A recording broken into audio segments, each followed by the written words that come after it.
Very warm welcome to all of you. I hope आप सभी स्वस्थ होंगे, सुरक्षित होंगे। मैं अभिनव गोस्वामी स्वागत करता हूं आपका आपके ऑफिशियल यूट्यूब चैनल मूल मंत्रा क्लासेस पे। जी हाँ, जैसा आपने थंबनेल देखा है अपने सामने कि current affairs special class Sunday की, ठीक है। एसबीआई आईपीएस जितने भी एग्जाम्स में आपके करंट अफेयर्स पूछे जाते हैं सारे एग्जाम्स के लिए कहीं ना कहीं आपके रिलेवेंट होगा। प्लस स्टैटिक जीके का कहने का मतलब ये है कि अगर किसी राज्य के बारे में हम जिक्र करेंगे तो उसके साथ जितनी स्टैटिक पॉइंट जुड़े होंगे सबके बारे में हम जिक्र करने वाले हैं। लिखा है पूरी एक सप्ताह का करंट अफेयर 24 अगस्त टू 30 अगस्त, मतलब कि 24 तारीख से लेकर 30 तारीख के बीच में जितनी घटनाएं घटी उसके जो मेन इंपॉर्टेंट पॉइंट है, मोस्ट इंपॉर्टेंट, हम सारे क्वेश्चन डिस्कस करने वाले नहीं हैं।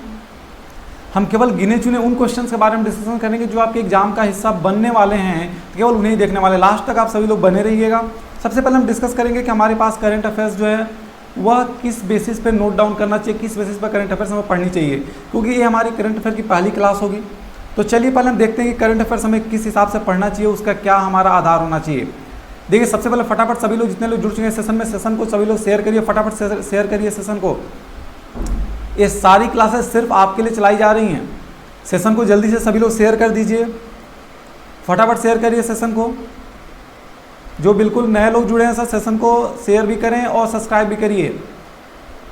देखिए हमारे सामने जितने भी क्वेश्चंस आगे आने वाले हैं सारे क्वेश्चन पे कहीं ना कहीं टाइमर लगा होगा। टाइमर के साथ 20 सेकंड का टाइमर होगा, उसको आपको पहले टाइमर के अंदर आंसर देने की कोशिश करना होगा। आप सभी लोग आंसर दीजिएगा, देन हम उसका डिस्कशन करेंगे।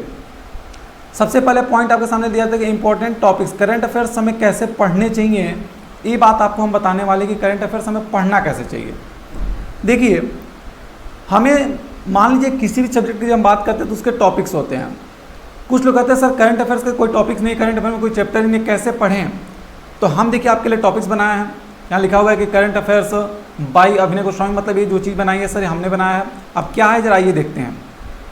हमने देखिए करंट अफेयर्स जब भी आप पढ़ा करिए तो एक नोट्स बनाइए। उस नोट्स में आपको लिखना कैसे है तो देखिए इसके बारे में हम डिस्क्राइब करने वाले हैं। कहना नोट्स बनाइए, उसके मान लीजिए फर्स्ट का जो पेज है उस पर आपने लिख दिया फुल फॉर्म्स।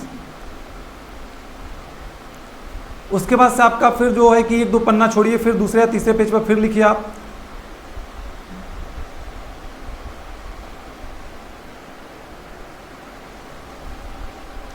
फिर दूसरे या तीसरे पेज पर आपको क्या लिखना होगा, फिर दूसरे या तीसरे पेज पर फिर आप लिखेंगे state, capital, CM, governor, high court के चीफ जस्टिस। फिर आप तीसरा पेज उसका 2-3 पेज फिर छोड़िए, फिर अगले पेज पे लिखें नेशनल पार्क्स।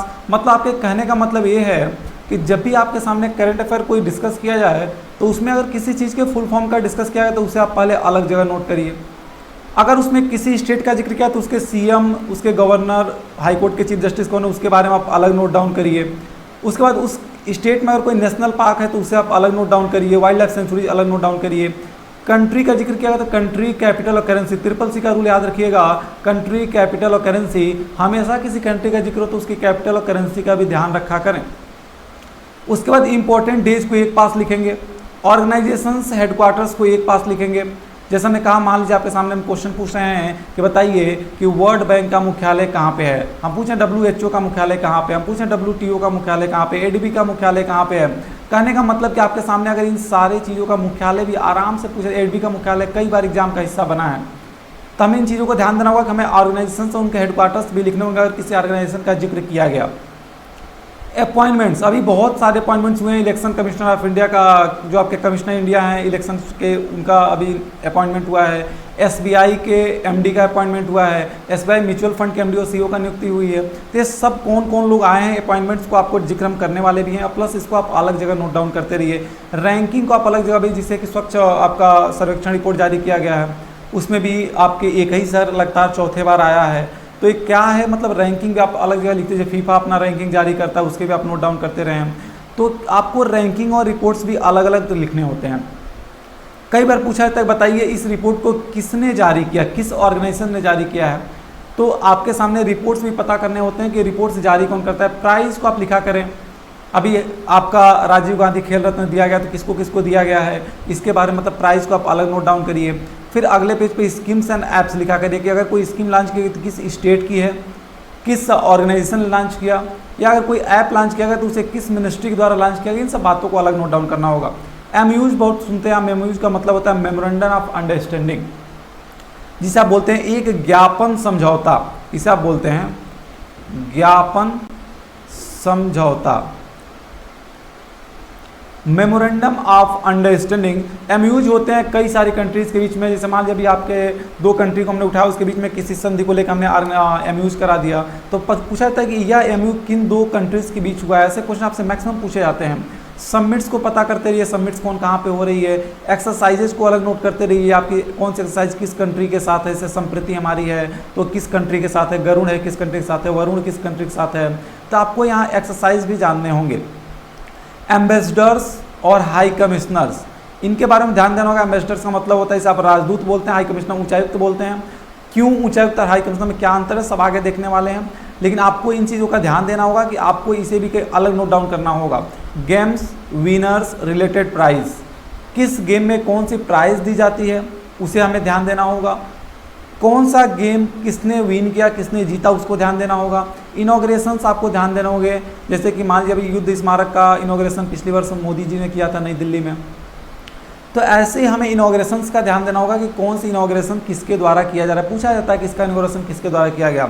बुक्स, राइटर्स और लॉन्चिंग, पूछा जाएगा सीधा सा आपसे कि इस बुक को किसके द्वारा लिखा गया है। ऐसे क्वेश्चन अभी आगे हमने अरेंज भी किए हैं, आपको दिखाएंगे कि कैसे क्वेश्चन आपके एग्जाम में पूछे जाते हैं। तो आपके सामने क्वेश्चन पूछा जाएगा कि इस बुक को किसने लिखा है, इसका राइटर है, ऑथर कौन है। हो सकता है आपसे ये भी पूछ सके कि इस बुक की लॉन्चिंग किसके द्वारा की गई है, तो हमें इसकी भी ध्यान देना होगा। जीआई टैक्स आजकल बड़ा चर्चा में चलता रहता है। जीआई टैक्स कहीं ना कहीं किसी न किसी स्टेट को किसी न किसी चीज़ के लिए जीआई टैग दिया जाता है। जीआई टैग का मतलब होता है, जीआई का मतलब होता है जियोग्राफिकल इंडिकेशन। फिर ध्यान से सुनिए, जीआई का मतलब होता है जियोग्राफिकल इंडिकेशन, भौगोलिक संकेतन। मतलब उस स्थान, उस प्लेस, उस स्टेट की भौगोलिक दशा किस चीज़ में अग्रिम है, इस चीज़ों के लिए जीआई टैग दिया जाता है। अभी हाल ही में रसगुल्ले को दिया गया था, कहाँ के रसगुल्ले को दिया गया था, फटाफट कमेंट करके आप हमें बताएंगे कि कहाँ के रसगुल्ले को जीआई टैग दिया गया है। फटाफट कमेंट करके बताइए, जल्दी से हम कमेंट आपका पढ़ रहे हैं। फटाफट कमेंट करिए, बताइए कहाँ के रसगुल्ले को भी जीआई टैग दिया गया था। ऑबिचुरीज का मतलब होता है निधन, जो हाल ही में निधन होते हैं। पूछा जाता है कि फलाना passed away recently, he was related to which field. मतलब कि ये फला जो है व्यक्ति हैं वो अभी हाल ही में नैसे व्यक्ति जिनका नाम दे रहे हैं हम, अगर आपको याद हो तो बताइएगा कि Namvar Singh passed away recent away, he was related to which city of UP. वह यूपी के किस शहर से थे, नामवर सिंह, जो भी हाल ही में जिनका डेथ हुआ है। ये न्यूज़ थोड़ी पुरानी है, लेकिन एक हमने उदाहरण लिया कि बताइए क्या है। तो सर वह एक ऑथर थे जो कि वाराणसी से रिलेटेड थे। तो आपसे क्वेश्चन ऐसा भी पूछा जा सकता है। और इस टॉपिक्स के अलावा अगर आपके पास कोई भी करंट अफेयर का न्यूज़ और मिल रहा है, हमें लगता है कि इससे अधिक कोई करंट अफेयर आपके पास बनता है।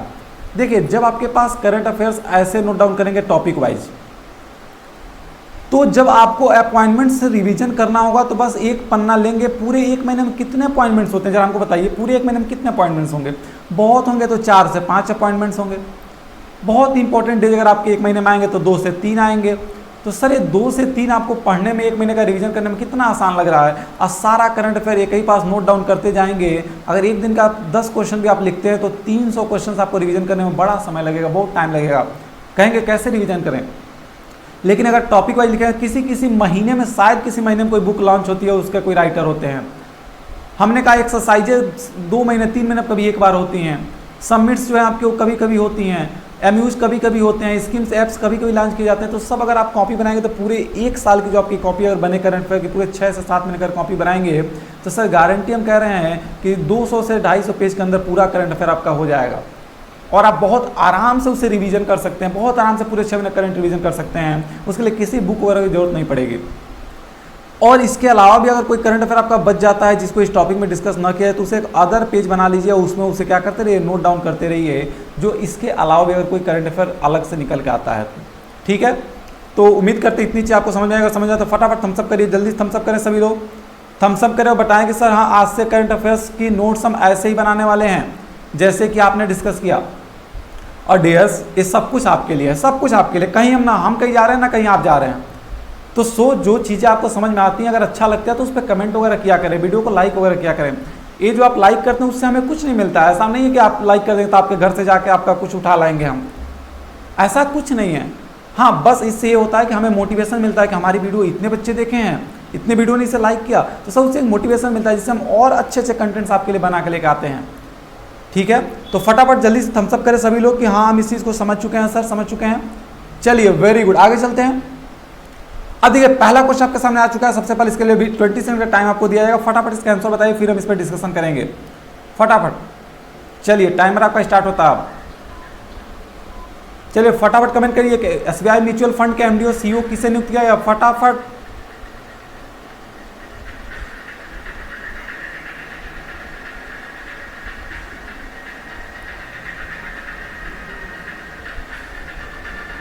टाइम आपका समाप्त होने वाला है। चलिए कमेंट्स भी कुछ लोग करने लगे हैं, वेरी गुड। कुछ लोग कमेंट्स भी करने लगे थे, बहुत अच्छा। अब ध्यान सुनिएगा, हमने कहा एसबीआई म्यूचुअल फंड के एमडी मतलब कि मैनेजिंग डायरेक्टर और सीईओ मतलब कि चीफ एग्जीक्यूटिव ऑफिसर कौन नियुक्त हुए हैं। Who has been appointed as the new MD and CEO of mutual fund. तो सर एसबीआई म्यूचुअल फंड के एमडी और सीईओ किसे नियुक्त किया गया है। आपके सामने ऑप्शन था एसएन राजेश्वरी, विनय टोनसे, अमिताभ चौधरी और गोपाल मित्तल। इसका करेक्ट आंसर क्या है, आइए देखते हैं कुछ पॉइंट्स के साथ। हमने कहा इसका आंसर हो जाएगा विनय टोनसे को एसबीआई म्यूचुअल फंड के एमडी और सीईओ नियुक्त किया। अभी एक क्वेश्चन अगला और आने वाला है जिस पर आप कंफ्यूज हो जाएंगे, लेकिन हम दोनों क्वेश्चन को ध्यान सुनिएगा। हमने कहा ध्यान सुनिए फिर से, क्या लिखा है, एसबीआई म्यूचुअल फंड के एमडी और सीईओ। आगे हम आपसे क्वेश्चन क्या पूछेंगे अभी उसके लिए वेट करना होगा, लेकिन आगे देखिए हमने कहा कि आंसर जो है वो है विनय टोनसे, यानी विनय टोनसे को एसबीआई म्यूचुअल फंड का एमडी और सीईओ नियुक्त किया गया है।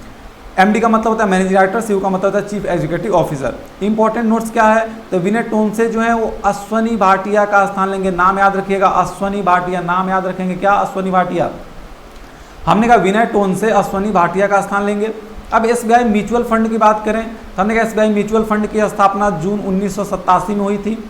मुख्यालय इसका मुंबई में है और एमडी और सीईओ कौन बन चुके हैं, विनय टोनसे बन चुके हैं। तो एसबीआई म्यूचुअल फंड के बारे में अगर आपसे कोई पूछे तो आप बता सकते हैं। देखिए यहाँ पे क्वेश्चन तो हमने एक डिस्कस किया आपके सामने, लेकिन आपके 3 क्वेश्चन तैयार होते हैं। पहला क्वेश्चन कि एसबीआई की स्थापना कब हुई, तो जून 1987 में। एसबीआई म्यूचुअल फंड की स्थापना कब हुई, तो जून 1987 में। एसबीआई म्यूचुअल फंड का मुख्यालय कहाँ पे है, तो मुंबई में, और इसके एमडी और सीईओ कौन है, विनय टोनसे। ये तीनों पॉइंट्स को याद रखना होगा। आगे चलते एसबीआई की बात करते हैं। एसबीआई की बात करेंगे तो एसबीआई को आप पता ही है सर 1921 में इंपीरियल बैंक ऑफ इंडिया बना था, जिसका नाम 1955 में एसबीआई किया गया और इसे भारतीय बैंक के रूप में बना दिया गया। तो हमने कहा सर एसबीआई बैंक की स्थापना कब हुई थी, तो 1 जुलाई 1955 को हुआ था। पहले इसका नाम क्या हुआ करता था, इंपीरियल बैंक ऑफ इंडिया, जो कि 1921 में रखा गया था।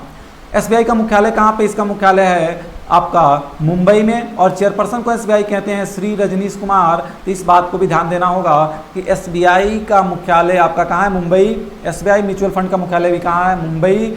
और एसबीआई म्यूचुअल फंड के एमडी सीईओ कौन है, विनय टोनसे। और एसबीआई के चेयरपर्सन कौन है, तो रजनीश कुमार। इन चीज़ों को ध्यान देना होगा। बड़ी बार क्वेश्चन एग्जाम में पूछा गया है कि 1 जुलाई 1955 को किस बैंक की स्थापना हुई थी, यानी एसबीआई की स्थापना किया गया था। ठीक है, अगला क्वेश्चन आपके लिए, और जल्दी से बताइए कि इसका आंसर क्या हो जाएगा। क्वेश्चन थोड़ा सा अलग है, लेकिन आपके लिए क्वेश्चन ये भी बहुत इंपॉर्टेंट है। फटाफट बताइए।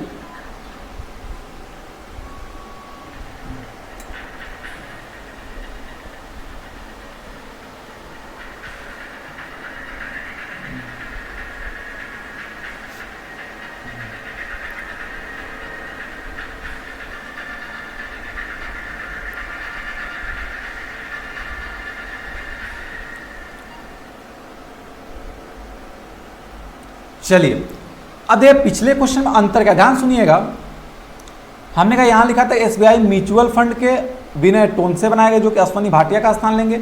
अगले क्वेश्चन में बोला गया है कि who has been appointed as the managing director of MD, मतलब कि मैनेजिंग डायरेक्टर बनाए गए हैं स्टेट बैंक ऑफ इंडिया। ध्यान से सुनिए, यहाँ एसबीआई का पूछा गया, पिछले में एसबीआई म्यूचुअल फंड का पूछा गया था। हमें सब कुछ आते हुए एग्जाम में गलतियां हो जाती हैं। एसबीआई म्यूचुअल फंड के कौन थे सर, अश्वनी टोनसे। देखिए बार बार जिक्र हम कर रहे हैं क्योंकि विनय टोनसे कौन थे सर, विनय टोनसे। मतलब कि आपको बड़े अच्छे से चीज़ों को सुनना होगा, सुन सुन के केवल याद करिए। हमने कहा कि विनय टोनसे किसके थे सर, तो एसबीआई म्यूचुअल फंड के। और एसबीआई के एमडी कौन बनाए गए, तो ये बनाए गए अश्वनी भाटिया, जो पहले क्या थे, पहले म्यूचुअल फंड के एमडी और सीईओ हुआ करते थे। दोनों में कंफ्यूजन दूर है, दोनों चीज़ें क्लियर हैं? फटाफट थम्स अप करिए कि हाँ सर दोनों क्वेश्चन बिल्कुल क्लियर हो चुका है, एग्जाम में आगे लगा ले जाएंगे। एसबीआई का पूछेगा तो कौन है सर? एसबीआई के कौन है एमडी? तो वो हैं आपके Ashwani Bhatia. SBI mutual fund के कौन है सर? तो वो हैं विनय टोनसे। क्लियर है? एसबीआई का चेयरपर्सन कौन है? तो वो है रजनीश कुमार। एसबीआई की स्थापना कब हुई थी? तो 1 जुलाई 1955 को। सारी बातें क्लियर हैं। चलते हैं अगले क्वेश्चन की तरफ और जल्दी से बताइए कि हाल ही में, चलिए बताइए, हाल ही में किस देश ने नए संविधान का मसौदा तैयार किया है? किस देश ने अपने संविधान के लिए एक नया मसौदा तैयार किया? फटाफट जल्दी से बताएं सभी लोग, टाइमर चल रहा है। आपके कमेंट्स भी देखे जा रहे हैं, फटाफट कमेंट करें सभी लोग। अभी भी सभी लोग सेशन को शेयर और लाइक नहीं किए हैं, ऐसा क्यों करते हैं आप सभी लोग?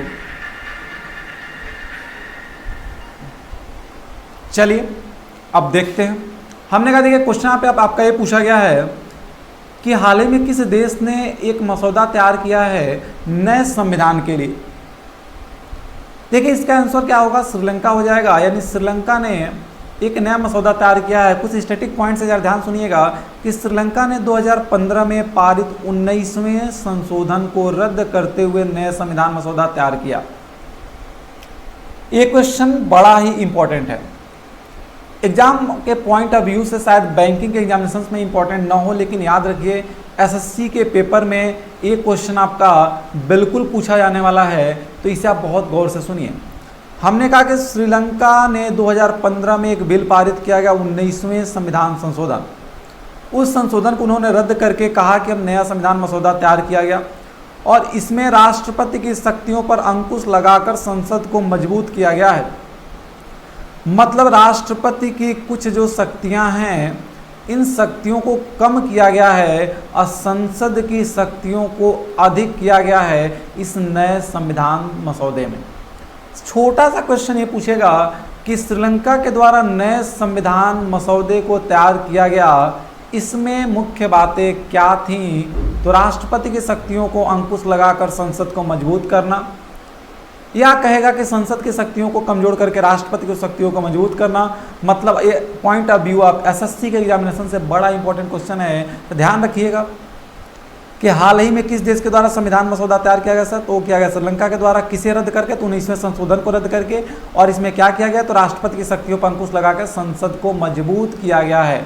तो सारी बातें क्लियर हैं। जरा फटाफट बताइए सर, हमें जल्दी से कमेंट करके बताइए कि एसबीआई के एमडी किसे बनाया गया है? जल्दी से कमेंट करिए, तब तक नेक्स्ट क्वेश्चन हम लेके आते हैं। फटाफट कमेंट करें फिर सभी लोग। चलिए अगला क्वेश्चन आपके सामने आ चुका है। बताना है आपको कि राष्ट्रीय शिक्षा नीति 2020 को लागू करने वाला पहला राज्य कौन बन चुका है? नेशनल एजुकेशन पॉलिसी जो नई आई है, न्यू एजुकेशन पॉलिसी जो आपकी आई है, उसे आपका कई सारे राज्यों ने लागू करने लगे। तो कौन सा पहला राज्य? फटाफट बताइए। क्वेश्चन बहुतों बार एग्जाम में आएगा सर, लिख के ले लीजिए, एग्जाम में आने वाले क्वेश्चन हैं सब।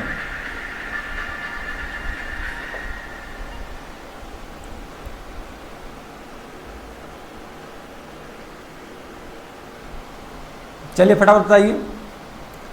राष्ट्रीय शिक्षा नीति 2020 जो नेशनल पॉलिसी आपकी आई है, अभी एजुकेशनल पॉलिसी जो आपकी नई आई है, देखिए दो चीज़ें आपकी लागू हुई हैं। एक एजुकेशन पॉलिसी आई है और एक आपका सीईटी भी लागू हुआ है, कॉमन एलिजिबिलिटी टेस्ट, जिसके द्वारा एनआरए के द्वारा कराया जाएगा, नेशनल रिक्रूटमेंट एजेंसी के द्वारा। तो बहुत सारे क्वेश्चन सब, बहुत सारे पैटर्न्स आपके बदलने वाले हैं। अभी कुछ चीज़ों से हम लोग अपडेट हो पाए हैं। सीईटी का सिलेबस अभी तक हमारे सामने नहीं आया जिसका डिस्कशन आपसे किया जाए, लेकिन जो एजुकेशन पॉलिसी है लगभग आपके सामने डिस्कस किया जा चुका है। क्या है आप तो अच्छी तरह समझ चुके हैं। तो अब यही कहा गया कि वह कौन सा पहला राज्य है सर? देखिए पहला और आखिरी हमेशा याद रखा जाता है। जैसे आप अपने जीवन का बर्थडे और मृत्यु को क्या बोलते हैं सर? डेथ। तो जो आपकी पुण्य तिथि और जन्म तिथि होती है, इसे आप हमेशा याद रखते हैं। और किसी भी महापुरुष की दो ही तिथियां मनाई जाती हैं, या तो उनकी जन्म दिवस मनाया जाता है या तो पुण्यतिथि मनाई जाती है। तो सर देखिए पहला और आखिरी बड़ा इंपॉर्टेंट होता है हर चीज़ के लिए। तो अगर कोई पहला राज्य बना है इसको इम्प्लीमेंट करने वाला, तो ये बात आपको प्रत्येक एग्जामिनेशन के लिए इंपॉर्टेंट है। इससे आपको अवेयर किया जाता है कि एग्जाम में आपके आने वाला है। तो चलिए देख लेते हैं कि इसका आंसर क्या होगा। अब देखिए यहाँ पे आपके सामने बड़ा अच्छा सा कुछ ऐसे स्टैटिक पॉइंट्स भी आ गए जिसे आपको नोट डाउन भी करना होगा। आप साथ साथ नोट डाउन करते चलिएगा, बाकी इसकी पीडीएफ भी हम आपको प्रोवाइड कर देंगे ग्रुप में। कहा गया कि इसे कौन सा पहला स्टेट है सर, तो है कर्नाटक। कर्नाटक के द्वारा एजुकेशन पॉलिसी को लागू किया गया सबसे पहला स्टेट बना है कौन, तो कर्नाटक बना है। कर्नाटक की बहुत सारी स्कीम्स में, जैसे कि जल मृत योजना आपकी एक स्कीम लॉन्च की गई थी, ये भी कर्नाटक की योजना एग्जाम में एक बार पूछी भी जा चुकी है, जो कि पिछले वर्ष लॉन्च की गई थी। तो हमने कहा कर्नाटक पहला राज्य जो कि नेशनल एजुकेशनल पॉलिसी को लॉन्च करने वाला पहला स्टेट बन चुका है। कर्नाटक राज्य की कुछ स्टैटिक पॉइंट देखें तो इसकी राजधानी कहाँ है सर, इसकी राजधानी बेंगलुरु है। इसके मुख्यमंत्री जो हैं वो है बीएस येदियुरप्पा। किस पार्टी से रिलेटेड है सर, तो बीजेपी से रिलेटेड है। तो मुख्यमंत्री का नाम याद रखिएगा बीएस येदियुरप्पा। कर्नाटक, करो नाटक, कौन नाटक करेगा भाई, तो वजूभाई वाला नाटक करेंगे। नाटक कौन करेगा, कर्नाटक। नाटक करो, कौन नाटक करेगा, तो वजूभाई वाला नाटक करेंगे। गवर्नर कौन है वहाँ के, तो वहाँ के गवर्नर है वजूभाई वाला। याद रखिएगा, बार बार हम आपको बोल चुके हैं कि जब स्टेट आएगा तो सर उसके कैपिटल और उसकी सीएम और उसके गवर्नर तीनों चीज़ें हमें बहुत ध्यान से याद रखनी होंगी। यानी कैपिटल, सीएम और गवर्नर, एससीसीजी आपको याद रखना होगा। तो हमने कहा कर्नाटक की राजधानी बेंगलुरु, मुख्यमंत्री बीएस येदियुरप्पा, गवर्नर कौन है, वजूभाई वाला। अच्छा, एक आपका इसरो है, इंडियन स्पेस रिसर्च ऑर्गेनाइजेशन, इसका भी मुख्यालय आपके बेंगलुरु में है, जो कर्नाटक में है। मुख्य न्यायाधीश कर्नाटक हाईकोर्ट के कौन है, तो अभय श्रीनिवास ओका। तो ये आपको पॉइंट्स याद रखने हैं। लोकसभा सीटें बहुतों बार एग्जाम में पूछी गई हैं सर स्टैटिक क्वेश्चंस में कि कितने सीट कर्नाटक में हैं। तो ध्यान दीजिएगा कि लोकसभा की जो सीटें हैं कर्नाटक में वो कितनी है सर, 28 हैं।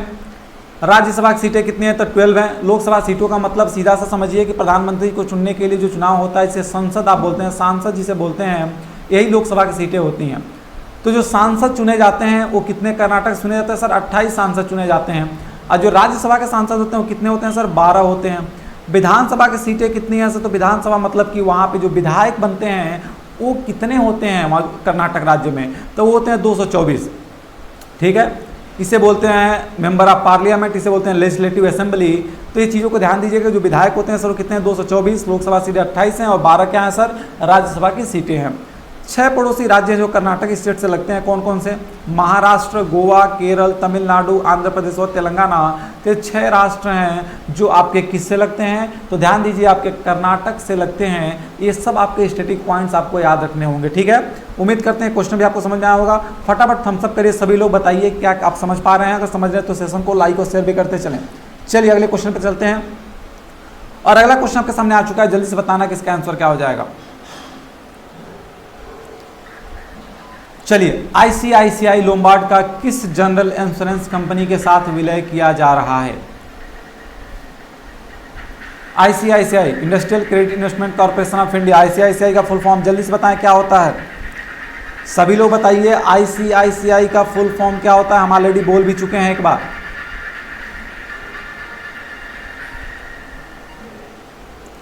चलिए समझिएगा, हमने देखिए पहले सबसे पहले पूछा गया आईसीआईसीआई लोम्बार्ड, आईसीआईसीआई। आईसीआईसीआई का फुल फॉर्म क्या है, सबसे पहले आप हमें बताइए कि आईसीआईसीआई का फुल फॉर्म क्या है, और ये जो बीच वाली आई है किससे स्टैंड करती है, इसका मतलब क्या है फुल फॉर्म में, फटाफट बताइए। इंश्योरेंस, इन्वेस्टमेंट, इंडस्ट्रियल, क्या है इसका मतलब। तो सबसे पहले कमेंट करिए जी, बिल्कुल कुछ लोग कमेंट भी शुरू कर दिए हैं। आईसीआईसीआई का फुल फॉर्म कुछ लोग बताना शुरू कर चुके हैं, तो बाकी लोग जो नहीं जानते हैं वो सुने अब। Industrial credit investment corporation of India. ICICI का फुल फॉर्म क्या है, फिर सुनिए, industrial credit investment corporation of India. तो इसे आप ध्यान रखेंगे, नोट करिए, industrial credit investment corporation of India. ठीक है, अब बोला गया कि आईसीआईसीआई लोम्बार्ड का किस जनरल इंश्योरेंस कंपनी के साथ विलय किया जा रहा है, आइए देखते हैं। इसका आंसर होगा Bharti AXA general insurance company. Option number D is the correct answer of the question number 4। ICICI Lombard का जो विलय किया जा रहा है वह general insurance company Bharti AXA में किया जा रहा है। इस पॉइंट को याद रखिएगा, ये आपके बैंकिंग सेक्टर के एग्जामिनेशन के लिए बहुत मोस्ट इंपॉर्टेंट करंट अफेयर है। खास तौर से एलआईसी का अगर पेपर आ जाए तो एलआईसी के पेपर में तो क्वेश्चन 1 नंबर फिक्स है कि आना है, लिख के ले लीजिए। तो कहने का मतलब है कि ऐसे क्वेश्चन हम बताते चलेंगे कि किस एग्जाम में किसकी इंपॉर्टेंस ज़्यादा है, तो उसके आगे आप लिख भी सकते हैं कि सर बैंकिंग और LIC के लिए इसका इंपॉर्टेंस बहुत ज़्यादा किया है। ठीक है, अगले क्वेश्चन की तरफ चलते हैं और देखते हैं अगला क्वेश्चन क्या है, और फटाफट बताइए कि अगला क्वेश्चन क्या है और इसका आंसर क्या हो जाएगा। फटाफट इसका आंसर बताइए सभी लोग। कौन सा राज्य प्रधानमंत्री मुद्रा योजना के तहत महिलाओं, देखिए महिलाओं लिख दिया है, वो एक्चुअली महिलाओं होगा, ये महिलाओं नहीं होगा, वो महिलाओं हो जाएगा। ये जो चीज़ यहाँ लिखी हुई है ये आपका महिलाओं नहीं होगा, ये हो जाएगा आपका महिलाओं। ठीक है, लिखने में तो मिस्टेक हो गया होगा। तो हमने कहा महिलाओं को ऋण देने में शीर्ष रहा है। चलिए आपका टाइमर जो है वो चल रहा था। तो हमने कहा देखिए बोला गया कि कौन सा राज्य प्रधानमंत्री मुद्रा योजना के तहत महिलाओं को ऋण देने में शीर्ष स्थान पर रहा है, मतलब वो कौन सा राज्य है जिसमें महिलाओं को सबसे अधिक मात्रा में ऋण दिया गया, मतलब सबसे अधिक संख्या में। मान लीजिए हम बात करें उदाहरण अगर लेके, तो यूपी में मान लीजिए 10 महिलाओं को दिया गया, तो बिहार में 15 महिलाओं को, तो कौन सा राज्य में अधिक वाला हो गया, बिहार वाला हो गया। तो ऐसे आपको बताना है कि ये क्वेश्चन आपके एग्जाम के लिए इंपॉर्टेंट है, क्योंकि जब से प्रधानमंत्री मुद्रा योजना आया है तब से इसके क्वेश्चंस बार बार परीक्षाओं में पूछे जा रहे हैं, बार बार पूछे जा रहे हैं। तो ये नया पॉइंट निकल के आया, तो ये भी आपके एग्जाम का हिस्सा बनेगा। तो चलिए देखते हैं इसका आंसर क्या होगा। अब देखिए कुछ बहुत इंपॉर्टेंट पॉइंट्स भी आपके लिए हम लेके आ चुके हैं इसके रिलेटेड क्वेश्चन से। अब देखिए यहाँ पे लिखा हुआ है सबसे पहले कि इसका जो आंसर होगा वो होगा तमिलनाडु, मतलब तमिलनाडु जो है वह महिलाओं को ऋण देने में प्रधानमंत्री मुद्रा योजना का सबसे शीर्ष स्टेट रहा है। इंपॉर्टेंट नोट्स क्या है सर, देखिए हम क्वेश्चन तो डिस्कस करने वाले हैं, 20 से 25 क्वेश्चन के बीच ही डिस्कशन करेंगे, लेकिन एक एक क्वेश्चन में आपके कम से कम 4-4, 5-5 स्टैटिक पॉइंट्स डिस्कस करते चल रहे हैं। अब देखिए ध्यान सुनिएगा, टॉप 3 राज्य कौन से रहे हैं, तो तमिलनाडु पहले स्थान पर रहा है, पश्चिम बंगाल दूसरे स्थान पर रहा है, और कर्नाटक वही कर्नाटक वजुभाई वाला जहाँ के गवर्नर हैं उसी स्टेट को तीसरा स्थान मिला है इसमें। तो पहला कौन है सर, पहला तमिलनाडु है, तो पहला ही आपसे ज़्यादा पूछा जाता है, दूसरा तीसरा नहीं पूछा जाता है, फिर जानकारी के लिए हमने नोट कर लिया। अब बात करते हैं, अगर तमिलनाडु का जिक्र हुआ तो तमिलनाडु की थोड़ी बात कर ले, तमिलनाडु राज्य के बारे में बात करेंगे। तो तमिलनाडु की जो राजधानी है वो कहाँ पे है सर, ये आपकी राजधानी चेन्नई में है। अच्छा मुख्यमंत्री कौन है, तो मुख्यमंत्री हैं के पलनास्वामी, जो कि ऑल इंडिया अन्ना द्रविड़ मुन्नेम कलम पार्टी के क्या हैं सर, उसी पार्टी से जुड़े हुए हैं। हमें पार्टी को ध्यान नहीं देना होता है, हाँ जब ऑबिचुरीज होती हैं तब पूछा जाता है कि फला Singh passed away recently, he was related to which party या he was related to which field, तब हमको कहना पड़ता है कि ही वाज अ पॉलिटिशियन और ये जो है कि इस पार्टी से रिलेटेड है। ठीक है, तो खैर इसमें भी नहीं पूछा जाएगा, बट जानकारी के लिए याद रखेंगे कि तमिलनाडु की राजधानी कहाँ है सर, तो चेन्नई। मुख्यमंत्री कौन है, के पलनीस्वामी, और गवर्नर कौन है, तो बनवारी लाल पुरोहित, जो तमिलनाडु के क्या हैं सर, तमिलनाडु के गवर्नर हैं।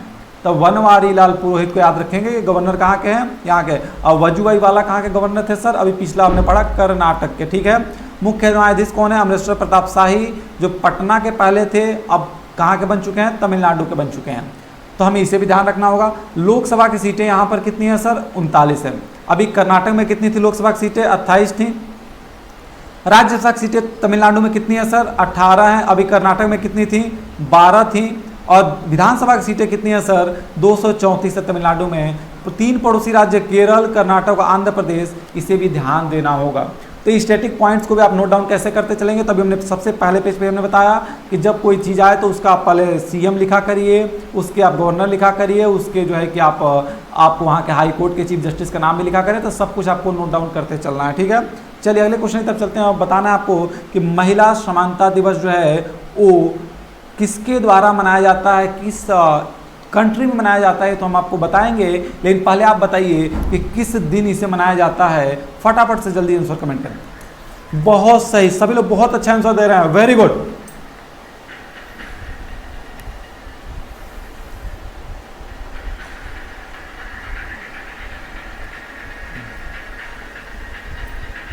चलिए वेरी गुड, बहुत अच्छा आंसर दे रहे हैं सभी लोग। सेशन को अभी भी सभी लोग लाइक नहीं किए, देख रहे हैं इतने लोग और लाइक इतनी कम है, लाइक जरूर कर दें डियर ऑफिसर्स। चलिए अब समझिए, महिला समानता दिवस, वुमेन्स इक्वालिटी डे कब मनाया गया है, when was women's equality day observe. ठीक है, चलिए देखते हैं। हमने कहा इसका जो आंसर होगा वो होगा 26 अगस्त। अगस्त में कुछ इंपॉर्टेंट डेज हैं, उनके बारे में हम जिक्र करेंगे। पहले अब देखते हैं कि 26 अगस्त को क्या मनाया गया सर, तो मनाया गया था महिला समानता दिवस, यानी वुमेन्स इक्वालिटी डे। 26 अगस्त को मनाया गया। अब जरा पढ़िए इसके बारे में क्या लिखा है। महिला समानता दिवस का उद्देश्य महिलाओं की आज़ादी और समानता के प्रति समाज को जागरूक करने के लिए 26 अगस्त को मनाया जाता है। संयुक्त राज्य अमेरिका ने महिलाओं को वोट देने के संवैधानिक अधिकार को मनाने के लिए महिला समानता दिवस की 100वीं वर्षगांठ मनाई है। 3 पॉइंट निकले। पहला पॉइंट किसने मनाया सर, तो अमेरिका ने। दूसरा पॉइंट कितनी वर्षगांठ थी सर, तो 100वीं वर्षगांठ थी। और तीसरा क्वेश्चन जो आपका क्वेश्चन ही पूछा गया है यहाँ पे कि कितने तारीख को मनाया जाता है, तो 26 अगस्त को। तो देखिए 3 इंपॉर्टेंट पॉइंट यहाँ से निकल के आते हैं, तीनों को ध्यान रखना होगा। आगे चलिए, आगे आपके सामने और एक देखिए क्या मनाया गया है। यहाँ पे कुछ पॉइंट लिखे हैं, जिससे कि आप लिखा हुआ है आपका 1 अगस्त से 7 अगस्त तक एक सप्ताह मनाया गया, इसका नाम था विश्व स्तनपान सप्ताह। 7 अगस्त को राष्ट्रीय हथकरघा दिवस मनाया जाता है। बड़ा इंपॉर्टेंट क्वेश्चन है सर, कई बार एग्जाम का हिस्सा बना है। 15 अगस्त को बताना नहीं है हमें, अगर इसे भी हमें बताना पड़े तो फिर भारत में रहने का हमें कोई अधिकार ही नहीं होगा। 20 अगस्त को सद्भावना दिवस मनाया जाता है, जो कि भी कई बार एग्जाम का हिस्सा है, भी बना है, राजीव गांधी के जन्मदिन पर मनाया जाता है। और 29 अगस्त को राष्ट्रीय खेल दिवस मनाया जाता है। और खेल दिवस क्यों मनाया जाता है, क्या है, जरा ये भी देख लेते हैं। हमने कहा देखिए यहाँ लिखा हुआ है कि national sports day of observe 29 अगस्त 2020। ठीक है, यहाँ पे कुछ ठीक है, हमने कहा 29 अगस्त को मनाया जाता है क्या, आपका राष्ट्रीय खेल दिवस। क्यों मनाया जाता है, तो लिखा है कि और in India every years marking the birth anniversary of hockey legend major Dhyan Chand, वही जिन्हें कहा जाता है हॉकी का जादूगर। मेजर ध्यानचंद के द्वारा जन्मदिन, मतलब उनके मेजर ध्यानचंद के जन्मदिन के अवसर पे 29 अगस्त को राष्ट्रीय खेल दिवस मनाया जाता है। आगे इससे रिलेटेड एक और इंपॉर्टेंट क्वेश्चन डिस्कस करने वाले, जो मोस्ट इंपॉर्टेंट क्वेश्चन होगा, जस्ट आगे आने वाला है। आगे कहा गया है कि it was first celebrated in 2012, मतलब 2012 में पहली बार राष्ट्रीय खेल दिवस मनाया गया था। इस बात को याद रखें, हम बार बार कह रहे हैं सर पहला मतलब कि पहला हमेशा याद रखा जाता है। तो 2012 में पहली बार राष्ट्रीय खेल दिवस मनाया गया था। एसएससी के पॉइंट ऑफ व्यू से ये बड़ा इंपॉर्टेंट है। आगे कहा गया कि major Dhyan Chand was legend hockey player who won Olympic gold medals in India in years 1928, 1932 और 1936। मतलब कि 3 बार इनको गोल्ड मेडल से सम्मानित किया गया। कब 1928, 32 और 36 में। शायद इतनी बड़ी उपलब्धि के कारण ही इनके जन्मदिन के वजह से हम क्या मनाते हैं सर, 29 अगस्त को राष्ट्रीय खेल दिवस मनाते हैं। चलिए अगले क्वेश्चन चलते हैं। किसने एक्सपोर्ट प्रिपेयर्डनेस इंडेक्स 2020 पर रिपोर्ट जारी की है। देखिए आपके सामने रिपोर्ट आ चुका, और हम अभी पहले डिस्कस किए थे कि आपसे रिपोर्ट्स भी पूछी जाती है कि किसके द्वारा जारी किया था, रैंकिंग पूछी जाती है, रिपोर्ट पूछी जाती है। फटाफट आंसर करें सभी लोग, वेरी गुड। सेशन को बार बार कह रहे हैं सर शेयर करिए, सेशन को शेयर करिए। आपका शेयर करना हमारे लिए एक बहुत बड़ा मोटिवेशन होता है।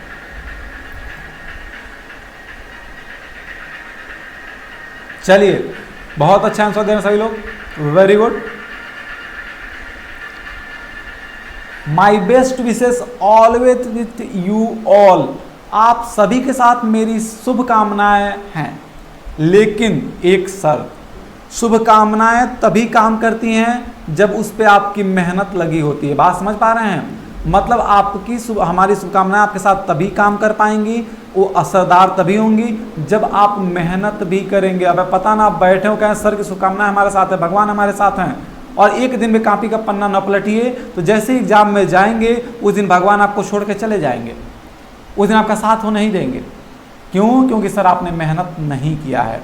ठीक है, चलिए एक्सपोर्ट कहा गया, एक्सपोर्ट प्रिपेयर्डनेस इंडेक्स 2020 की रिपोर्ट किसने जारी की है? नीति आयोग के द्वारा, आयुष मंत्रालय के द्वारा, रक्षा मंत्रालय और डीआरडीओ। डीआरडीओ का फुल फॉर्म बताइए सभी लोग, कमेंट करिए फटाफट। डीआरडीओ का फुल फॉर्म पहले कमेंट करें हमें सभी लोग, जल्दी से कमेंट करिए, पहले बताइए डीआरडीओ का फुल फॉर्म क्या होता है, फटाफट कमेंट करें। डीआरडीओ का फुल फॉर्म, जी जी बिल्कुल कमेंट करिए। हाँ, defence research and development organisation. Defence research and development organisation क्या होता है? Defence research and development. चलिए देखते हैं इसका आंसर क्या होगा। इसका आंसर होगा नीति आयोग। मतलब नीति आयोग के द्वारा एक्सपोर्ट प्रिपेयर्डनेस इंडेक्स 2020 पे रिपोर्ट जारी किया गया है। अब सुनिए ध्यान से, हमने कहा एक्सपोर्ट प्रिपेयर्डनेस इंडेक्स का उद्देश्य क्या होता है? तो इसका उद्देश्य है निर्यात को बढ़ावा देना, सामाजिक आर्थिक चुनौतियों और सरकारी नीतियों को सुविधाजनक बनाना। एक्सपोर्ट प्रिपेयर्डनेस इंडेक्स का मतलब क्या है? तो इसका मतलब है कि निर्यात को बढ़ावा देना, आर्थिक सामाजिक चुनौतियों से सरकारी नीतियों को सुविधाजनक बनाना। ठीक है। अब नीति आयोग का मतलब क्या है? नीति आयोग को जरा एक पॉइंट सुनिए ध्यान से। नीति आयोग जब आप लिखते हैं तो आप क्या लिखते हैं? NITI लिखते हैं ना। तो नीति का फुल फॉर्म क्या होता है? इसका फुल फॉर्म होता है national institute for transforming India. National institute for transforming India. NITI Aayog के बारे में जान लीजिए कि भारतीय राष्ट्रीय परिवर्तन संस्थान बोलते हैं इसको हिंदी में। National institution for transforming India को हिंदी में क्या बोलते हैं? राष्ट्रीय भारत परिवर्तन संस्थान। स्थापना 1 जनवरी 2015 को किया गया था। इसका मुख्यालय नीति आयोग का नई दिल्ली में है। अध्यक्ष इसके माननीय प्रधानमंत्री नरेंद्र मोदी जी हैं। उपाध्यक्ष इसके राजीव कुमार हैं और इसके CEO कौन है? चीफ एग्जीक्यूटिव ऑफिसर कौन है? अमिताभ कांत हैं। तो सर क्वेश्चन क्या था? एक्सपोर्ट प्रिपेयर्डनेस इंडेक्स 2020 किसने जारी किया? इस पर रिपोर्ट किसने जारी किया? तो नीति आयोग ने। नीति आयोग के बारे में जान लें कि नीति आयोग की स्थापना कब हुआ था? 1 जनवरी 2015 को। इसका मुख्यालय कहाँ? नई दिल्ली में है। नरेंद्र मोदी क्या हैं? इसके अध्यक्ष हैं और राजीव गांधी इसके उपाध्यक्ष हैं और CEO कौन है? अमिताभ कांत हैं। चलिए वेरी गुड। अगले क्वेश्चन तक चलते हैं। अगला क्वेश्चन आपसे पूछा गया है कि बताइए जल्दी से। क्वेश्चन पूछा गया किस बैंक ने ऋण गारंटी उत्पाद को लॉन्च किया है? Which bank has launched credit guarantee product? बड़ा इंपॉर्टेंट क्वेश्चन है sir, point of view for examination. Exam में बैंकिंग के पॉइंट ऑफ व्यू से बहुत इंपॉर्टेंट क्वेश्चन है।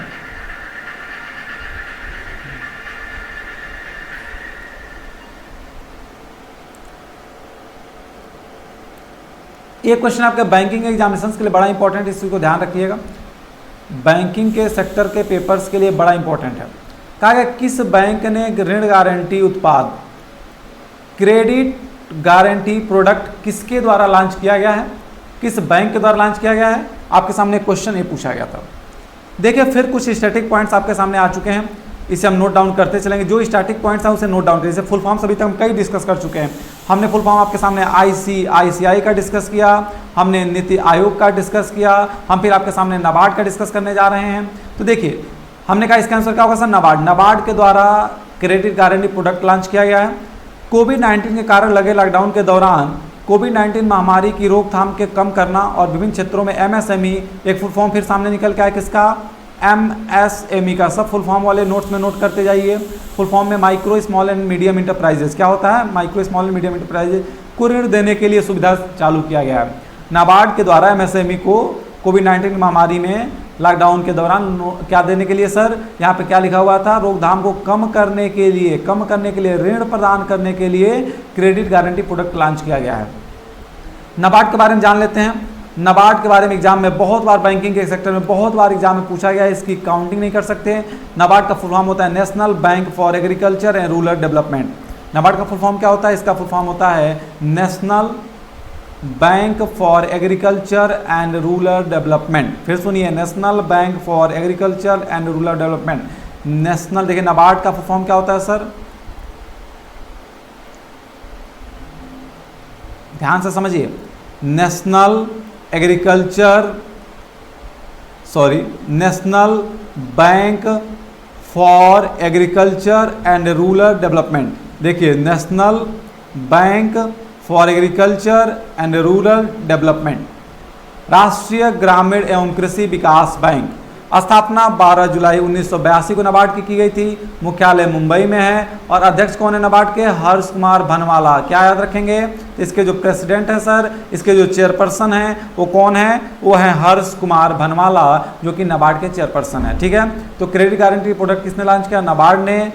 तो फिर हमें बताइए कि नाबार्ड का फुल फॉर्म क्या है और नाबार्ड का मुख्यालय, नाबार्ड का अध्यक्ष, नाबार्ड की स्थापना, सब कुछ क्लियर हो चुका होगा। चलिए थम्स अप करिए फटाफट और आगे बढ़ते हैं। एक क्वेश्चन आ चुका है और अगले क्वेश्चन की तरफ बताइए जल्दी से, इसका आंसर क्या हो जाएगा। किसने कश्मीरी केसर के व्यापार को बढ़ावा देने के लिए ई नीलामी पोर्टल लॉन्च किया है? सर बड़ा इंपॉर्टेंट क्वेश्चन है ये। क्वेश्चन आपके यूपीएससी में भी आ सकता है। UPSC, union public service commission, जी हाँ, संघ लोक सेवा आयोग, जो आईएएस की परीक्षा कंडक्ट की जाती है, आईएएस का जो प्री आपका होने वाला है अभी अगले 2 महीने में, उसमें भी इसका क्वेश्चन पूछा जा सकता है, क्योंकि बड़ा इंपॉर्टेंट क्वेश्चन है। तो देखते हैं इस इंपॉर्टेंट क्वेश्चन के लिए क्या है हमारा आंसर और क्या है इसके स्टैटिक पॉइंट्स। चलिए अब सुनिए, हमने कहा कि किसने कश्मीरी केसर के व्यापार को लॉन्च करने के लिए ई नीलामी पोर्टल लॉन्च किया है? आंसर होगा जम्मू और Kashmir. Option number B is the correct answer of question number 9। Important points इसके जरा सुनते चलिए। ई नीलामी पोर्टल का उद्देश्य खरीदारों की गुणवत्ता वाले कश्मीरी केसर तक पहुंचने के लिए सुनिश्चित करना है। जम्मू कश्मीर के बारे में थोड़ा पढ़ा जाए। हमने कहा जम्मू कश्मीर केंद्र शासित प्रदेश है। जम्मू कश्मीर पहले राज्य था, लेकिन अनुच्छेद 370 होने के बाद अब केंद्र शासित प्रदेश बन चुका है। जब से अनुच्छेद 370 पे कार्रवाइयाँ हुई हैं, जब से इसको हटाया गया, तब से यह केंद्र शासित प्रदेश बन चुका है। और जम्मू के उपराज्यपाल कौन है सर? मनोज सिन्हा जी हैं। कौन है? मनोज सिन्हा है। याद रखिएगा, जम्मू के उपराज्यपाल बहुत जल्द नियुक्ति हुई है इनकी, अभी मुश्किल से 2 हफ्ते पहले इनकी नियुक्ति हुई है, तो इसलिए इनको जरूरी है याद रखना कि मनोज सिन्हा क्या है सर, वहाँ के उपराज्यपाल। जम्मू कश्मीर के बारे में कुछ स्टेटिक पार्ट पढ़ लेते हैं। जम्मू कश्मीर केंद्र शासित प्रदेश में स्थित भारत की सबसे लंबी सुरंग जो है वह श्यामा प्रसाद मुखर्जी, जिसे चेनानी नासरी सुरंग भी कहते हैं। यानी कि भारत की सबसे लंबी सुरंग कौन सी है सर? तो देखिए कितने क्वेश्चन तैयार हो रहे हैं, सुनिए। भारत की सबसे लंबी सुरंग कौन है? तो श्यामा प्रसाद मुखर्जी सुरंग, जिसे बोलते हैं चेनानी नासरी सुरंग भी कहते हैं। इसकी लंबाई कितनी है? 9.2 किलोमीटर और यह NH-44 पर स्थित है। सुनिए ध्यान से। पहला क्वेश्चन, ई नीलामी पोर्टल किसने लॉन्च किया? जम्मू कश्मीर स्टेट ने। जम्मू कश्मीर के राज्यपाल कौन? दूसरा क्वेश्चन मनोज सिन्हा। तीसरा क्वेश्चन, जम्मू कश्मीर एक आपका इस समय केंद्र शासित प्रदेश बन चुका है। चौथा क्वेश्चन, भारत की सबसे लंबी सुरंग कौन है? तो श्यामा प्रसाद मुखर्जी या चेनानी नासरी सुरंग है। पांचवा क्वेश्चन, सब इसकी लंबाई कितनी है? तो 9.2 किलोमीटर। छठा क्वेश्चन, यह किस पे स्थित है सर? तो यह NH-44 नेशनल हाईवे 44 पे स्थित है। सातवां क्वेश्चन, यह जम्मू कश्मीर से कश्मीर को जोड़ता है। सुनिए, जम्मू को कश्मीर से जोड़ता है, जम्मू को कश्मीर से जोड़ता है। भारत की सबसे ऊंची चोटी K2, जिसे गार्डविन आस्टिन भी कहते हैं, इसकी ऊंचाई 8611 मीटर, यह भी जम्मू कश्मीर में ही स्थित है। K2 जिसे आप गार्डविन आस्टिन कहते हैं, ये भी आपका कहाँ है सर? ये भी आपके जम्मू कश्मीर में है। ऊंचाई कितनी है इसकी? 8611। क्लियर है? आगे बोला और कहा गया कि बुलर झील भारत की ताजे पानी की सबसे बड़ी झील है। ये भी कहाँ है सर? ये भी आपकी जम्मू कश्मीर में है। डल झील के किनारे श्रीनगर स्थित है। एक बड़ा पॉइंट कि आपका श्रीनगर किसके किनारे स्थित है सर? तो डल झील के किनारे स्थित है, इसे भी ध्यान दीजिएगा। तो देखिए यहाँ से कम 10 स्टैटिक पॉइंट हम सामने ला चुके हैं। अभी आगे और है। हमने कहा जम्मू कश्मीर के प्रमुख झीलें क्या क्या हैं सर? तो डल झील, नागिन झील, गाडसर झील, अनंतनाग झील, उलर झील, वैरीनाग झील और शेषनाग झील और कौसर नाग। सीधा से याद रखिए कि जितने नाग और नागिन सब कहाँ सर? जम्मू कश्मीर में। देखिए, नागिन झील, नाग झील, वैरीनाग, केसरनाग, शेषनाग, नाग जम्मू कश्मीर। क्लियर है? नागिन जम्मू कश्मीर। बाकी बुलर झील, डल झील, इन सब चीजों को भी आपको ध्यान देना होगा। क्लियर है? चलिए आगे चलते हैं और अगले पॉइंट की तरफ ध्यान से सुनते हैं और देखते हैं अगला क्वेश्चन आपके लिए क्या है। अगर समझ में आ रहा है तो थम्स अप करिए फटाफट और बताइए सेशन कैसा चल रहा है। सेशन कैसा चल रहा है फटाफट बताइए सभी लोग जल्दी से। चलिए, हाल ही में केंद्रीय सड़क परिवहन और राज्य मंत्री नितिन गडकरी ने किस राज्य में 45 नई राज्य मार्ग परियोजनाओं का उद्घाटन किया है? सर 45 नई राज्य मार्ग परियोजनाएं, इसीलिए क्वेश्चन बड़ा इंपॉर्टेंट है।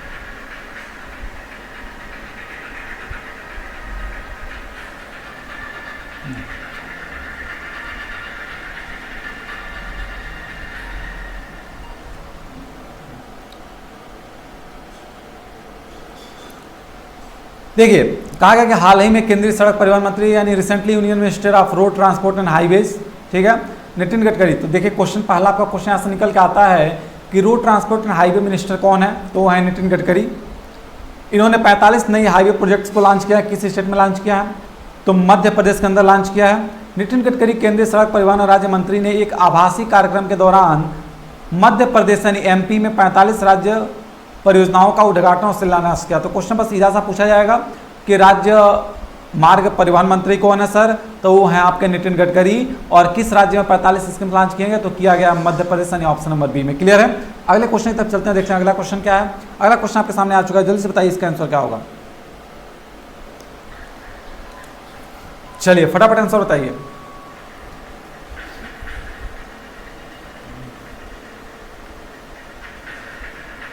एक्सिस बैंक ने मैक्स लाइफ इंश्योरेंस में इक्विटी शेयर पूंजी हासिल करने का फैसला किया। Axis Bank has decided to equity, कितने परसेंट को ये शेयर हासिल करेगा, इस बात को आपको बताना है, कितना परसेंट।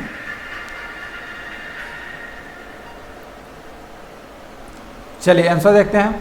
हमने कहा केवल 17%। कितना सर, 17%। बस सीधा सा क्वेश्चन अगर पूछा भी जाएगा तो बैंकिंग में सेक्टर आपसे क्वेश्चन पूछा जा सकता है। अब क्वेश्चन क्या पूछा जाएगा कि एक्सिस बैंक ने मैक्स लाइफ इंश्योरेंस की 17% इक्विटी शेयर पूंजी हासिल करने का फैसला किया। मतलब जो आपका लाइफ इंश्योरेंस है, मैक्स लाइफ इंश्योरेंस है, इसका 17% इक्विटी शेयर कौन ले लेगा सर, तो ले लेगा एक्सिस बैंक। बात क्लियर है। आगे चलते हैं और देखते हैं। अच्छा एक क्वेश्चन को बताइए, एक क्वेश्चन बताइए आपसे। क्वेश्चन हमारा है कि एक्सिस बैंक के चेयरपर्सन एमडी कौन है। एक्सिस बैंक के एमडी कौन है, फटाफट कमेंट करके बताइए। एक्सिस बैंक के एमडी कौन है। अगला क्वेश्चन आपके सामने आ चुका है, इसका आंसर बताइए जल्दी समय।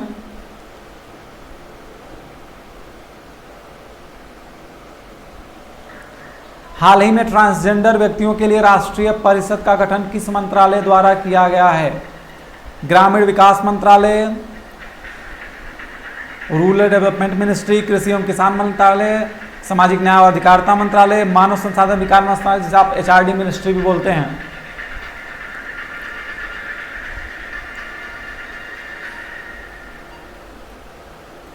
चलिए इसका आंसर देखते हैं।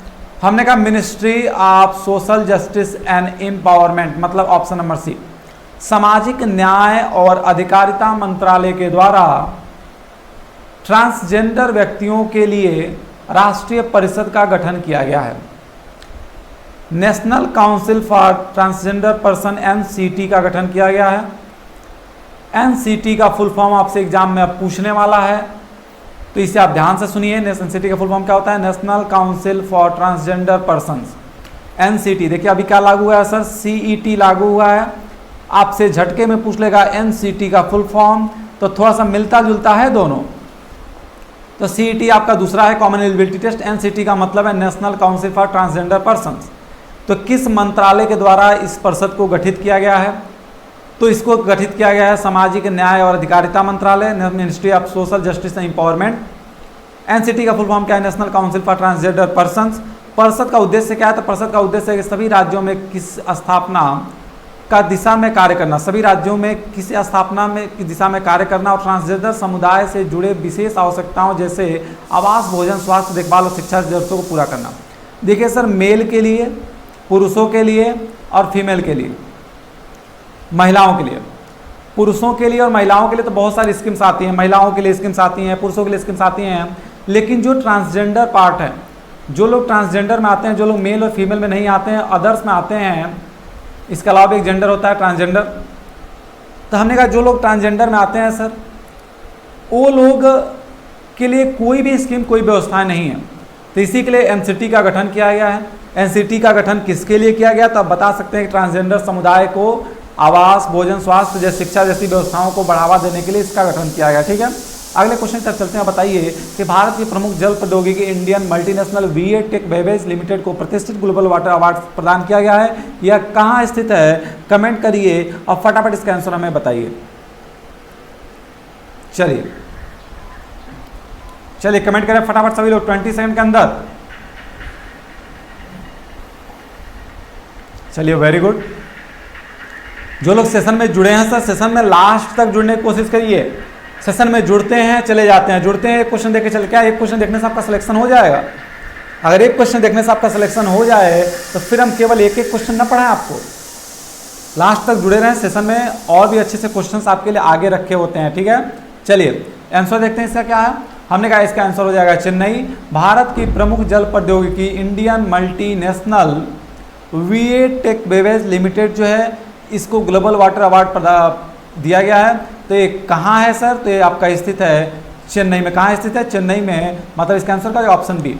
यह भारत में सबसे बड़े और तकनीकी रूप से उन्नत जल उपचार संयंत्रों में से एक है। यह परियोजना पानी को रिसाइकल करके नगर निगम और प्रशासन की मदद करती है। मतलब जो Indian multinational VA Tech Wabag limited है, ये क्या करती है सर? ये क्या करती है? ये आपकी रिसाइकलिंग करके पानी को कहाँ पर प्रशासन और नगर निगम को प्रोवाइड करती है, ठीक है। तो ध्यान रखेंगे चेन्नई। भारत का सबसे लंबा नदी क्रॉसिंग रोपवे किस राज्य में स्थित किया गया है? ये बड़ा इंपॉर्टेंट करंट अफेयर का न्यूज है, इसे जल्दी से बताइए इसका आंसर क्या हो जाएगा। फिर आपको हम समझाते हैं कि रोपवे क्या होता है। अभी आपको बिट फिगर दिखाया जाएगा। भारत का सबसे लंबा नदी क्रॉसिंग रोपवे किस राज्य में बनाया गया है?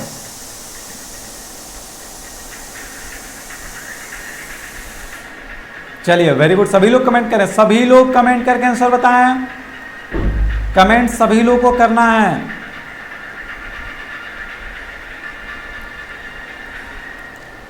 चलिए देखते हैं इसका आंसर क्या है। हमने कहा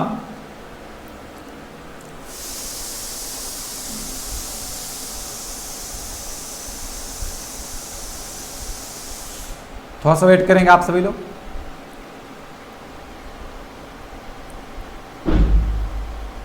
देखिए ध्यान सुनिए, हमने कहा इसका आंसर क्या हो जाएगा? इसका आंसर जो है वो हो जाएगा भारत का सबसे लंबा नदी क्रॉसिंग रोपवे कहाँ बनाया गया सर? तो ये बनाएगा आपके असम राज्य में। कहाँ पे? असम राज्य में। अब सबसे पहला क्वेश्चन निकल के आता है कि ये रोपवे क्या होता है? ये रोपवे क्या होता है? सबसे पहला क्वेश्चन निकल के आता है कि रोपवे क्या होता है। आपका सबसे पहला क्वेश्चन होगा कि रोपवे का, तो पहले आपको रोपवे दिखा देंगे रोपवे क्या होता है। देखिए यही है न्यू रोपवे गुवाहाटी। रोपवे का मतलब होता है, आप अच्छी तरह फिगर देख के समझ चुके होंगे कि ऊंची पहाड़ियाँ, जैसे आपको पता है सर कि जब पहाड़ियाँ होती हैं, जहाँ पे पहाड़ होते हैं वहाँ पे रोड बनाना दिक्कत होता है, सड़क बनाने में दिक्कत होती है, तो वहाँ पे बड़े बड़े खंभे बनाए जाते हैं और इन खंभे के बीच में वायर के माध्यम से लिफ्टिंग की जाती है, जिससे कि सामान का आदान प्रदान या लोगों का आदान प्रदान किया जाता है। जैसा आप फिगर में भी देख पा रहे हैं, तो इसे बोलते हैं रोपवे। ये क्या है सर? रोपवे, रस्सी वाला रास्ता। क्या है? ये है रोपवे। तब देखिए क्या है इसका इंफॉर्मेशन। हमने कहा सबसे बड़ा जो नदी क्रॉसिंग रोपवे, ध्यान सुनिएगा, नदी क्रॉसिंग रोपवे, सबसे बड़ा रोपवे नहीं, सबसे बड़ा नदी क्रॉसिंग रोपवे किस राज्य में है सर? तो वो है असम में, जो भी हाल ही में बनाया गया है।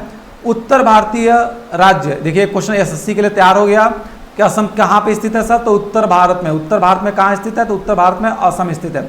असम के गुवाहाटी में ब्रह्मपुत्र नदी, सर ये रोपवे किस पे बना है? तो ये बना है ब्रह्मपुत्र नदी पे।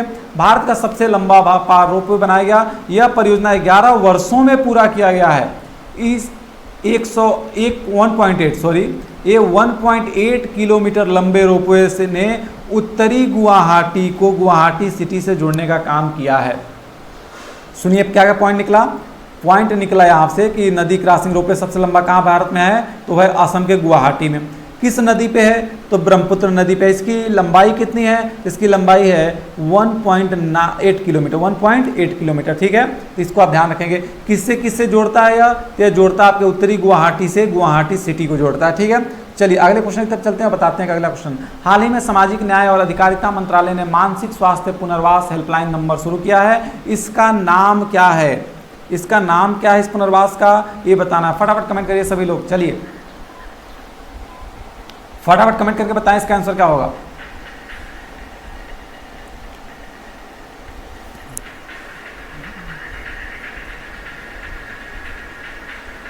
हाल ही में सामाजिक न्याय और अधिकारिता मंत्रालय,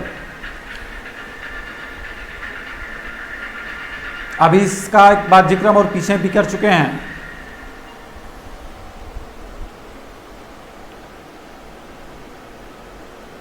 चलिए आंसर देखते हैं। हमने कहा कि हाल ही में सामाजिक न्याय और अधिकारिता मंत्रालय ने जो पुनर्वास हेल्पलाइन नंबर शुरू किया, इसका नाम क्या है? देखिए नाम तो ऐसा है जैसे रोशनी, किरण, ज्योति, निहारिका, ऐसा लग रहा है कि सारी लड़कियों का नाम उठा करके इसी हेल्पलाइन नंबर को दे दिया गया है। कितने अच्छे अच्छे नाम दिए गए, नाम जरा देखिए एक बार, रोशनी, किरण, ज्योति, निहारिका, पूरा का पूरा पर्यायवाची ही दे दिया गया है। आंसर क्या है सर? आंसर इसका किरण। किरण जो है वह पुनर्वास हेल्पलाइन नंबर शुरू किया गया है, तो इसका नाम क्या था? इसका नाम था किरण। मंत्रालय ने इस हेल्पलाइन को किरण नाम दिया, जो मुख्यतः 13 भाषाओं में, सर किरण कितनी भाषाओं में उपलब्ध है? किरण जो है वह 13 भाषाओं में उपलब्ध है। इस हेल्पलाइन नंबर को शुरू करने का उद्देश्य कॉल के माध्यम से लोगों को प्राथमिक चिकित्सा, मनोवैज्ञानिक सहायता देना है। इसके बाद उसके ज़रूरतों के अनुसार रिहैबिलिटेशन क्लिनिक, फिजियोलॉजिस्ट और मनोचिकित्सक के संपर्क कराया जाएगा। कहने का मतलब क्या है?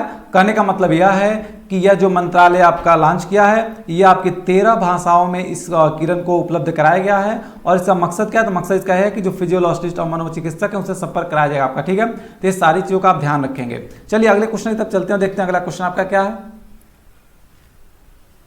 हाल ही बताइए, हाल ही में किस देश ने 5G पर ब्रिक्स इनोवेशन बेस स्थापित करने की बात कही है? चलिए फटाफट बताइए इसका आंसर क्या होगा। चलिए टाइमर आपका स्टार्ट होता है अब। हाल ही में किस देश ने 5G पर ब्रिक्स इनोवेशन बेस स्थापित करने की बात कही है? भारत, चीन, अमेरिका, ब्राजील। मतलब 5G को भी अब इनोवेट किया जाए, कृत्रिम रूप से 5G को लाया जाए, इस पे किसने एक अभी सम्मेलन बताया, ब्रिक्स इनोवेशन बेस स्थापित करने की बात कही, किस देश ने?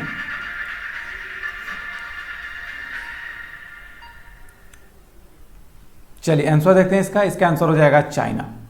जी हाँ, वही चाइना जहां से क्या क्या निकला आप अच्छी तरह जानते हैं, बताने की जरूरत नहीं है, क्योंकि सोशल मीडिया पर किसी का नाम लेना अच्छा नहीं होता है। लेकिन आप समझ चुके हैं कि 2 बॉक्स हमने क्यों बनाया, एक चाइना का वह प्रोडक्ट और एक चाइना का वह। समझ रहे हैं आप? कमेंट करिए। चलिए भारत ने हाल ही में किस देश ने 5G ब्रिक्स पर इनोवेशन पर स्थापित करने की बात की है सर? तो वह है चाइना, याद रखिएगा। अगला क्वेश्चन तब चलते हैं जिस क्वेश्चन में कोई दम नहीं सर, उसमें बहुत ज्यादा स्टैटिक पॉइंट्स हमने ऐड नहीं किया है। अगला कहा गया मनिका बत्रा, जिन्हें राजीव गांधी खेल रत्न पुरस्कार सम्मानित किया जा रहा है, वह किस खेल से संबंधित है? यहां हम कई सारे स्टैटिक पॉइंट जिक्र करने वाले आपके सामने हैं, तो पहले बताइए कि किस खेल संबंधित है, फिर आप कई सारे स्टैटिक पॉइंट जिक्र किए जाएंगे। चलिए मनिका बत्रा जी को बताइए, मनिका बत्रा राजीव गांधी खेल रत्न जिन्हें दिया जा रहा है वह किस खेल से संबंधित है? कमेंट करें सभी लोग। सभी लोग कमेंट नहीं कर रहे हैं, सभी लोग कमेंट करें फटाफट।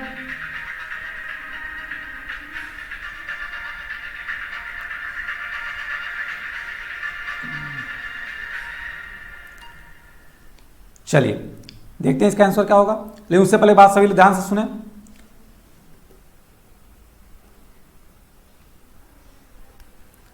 देखिए ऑनलाइन क्लास का थोड़ा बहुत नुकसान है, थोड़ा बहुत फायदा भी है।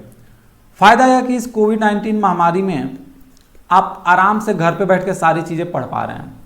नुकसान यह है कि जो टीचर के द्वारा आपको, जो बच्चे हाई स्कूल तक हैं उन्हें तो बहुत खुशी है सर, क्योंकि पहले टीचर के हाथों से पीटे जाते थे। अब बड़े मस्त हैं कि टीचर पढ़ा रहे तो पढ़ाइए, ना पढ़ाना हमें क्या दिक्कत है, मोबाइल चालू करके रख दिया, नहीं पढ़ेंगे।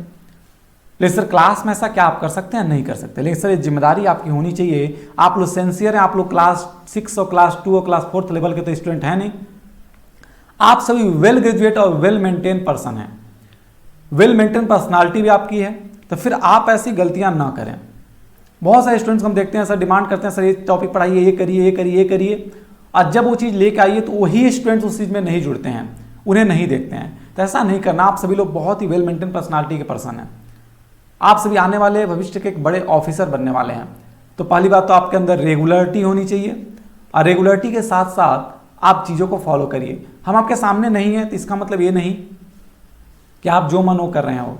एक तरफ यूट्यूब खोल लिए हैं, यूट्यूब पे अपना वीडियो भी देख रहे हैं सर, और इस वीडियो को देखते देखते पता चला कि उसी में किसी का नोटिफिकेशन आ गया, तब वीडियो छोड़ दिया, मैसेज पर लग गया। अब लगातार मैसेज पर मैसेज, मैसेज पर मैसेज करने जा रहे हैं, और क्या चल रहा था ऐसा भूल गया।